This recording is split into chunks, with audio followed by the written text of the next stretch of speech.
मित्रांनो नमस्कार.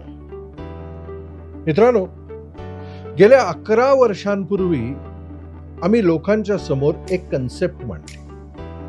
कन्सेप्ट काय होती की तुम्हाला जर तुमच्या जीवनामध्ये यश आणि पैसा हुलकावणी देत असेल तर प्रॉब्लेम कुठेही बाहेर आणि कशात दुसऱ्यामध्ये नाही, तर प्रॉब्लेम आहे तुमच्याच आतमध्ये दडलेल्या ब्लॉक्समुळे. आणि मित्रांनो, याच्यावरतीच आम्ही एक कार्यशाळा विकसित केली. ज्या कार्यशाळेचं नाव आहे मनी उपासना. मनी उपासना ही साधारण 6 महिने चालणारी कार्यशाळा आहे. 15 दिवसातून एकदा एक सेशन असतं, लाईव्ह आणि ऑनलाईन.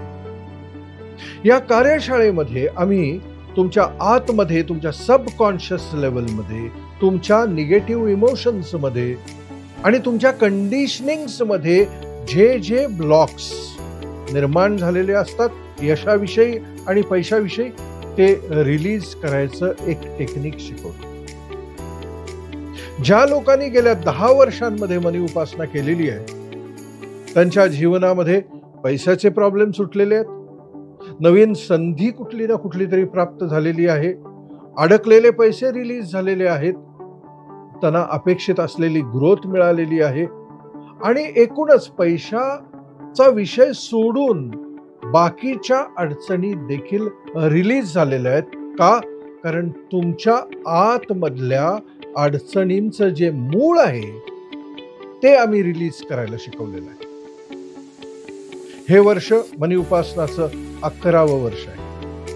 अनेक लोक मनी उपासनाची वाट बघतायत हे आम्हाला माहिती आहे, पण मनी उपासना म्हणजे नेमकं काय, ते कसं काम करतं आणि कोणत्या छोट्या छोट्या गोष्टी तुमच्या जीवनामध्ये परिणाम घडवू शकतात हे आम्ही 7 जानेवारीला पुण्यामध्ये आणि 11 जानेवारीला 21 जानेवारीला मुंबईमध्ये आम्ही एका प्रोग्रॅमद्वारे तुमच्या समोर मांडणार आहे. ज्या प्रोग्रॅमचं नाव आहे फास्टर मनी उपासना 2. का?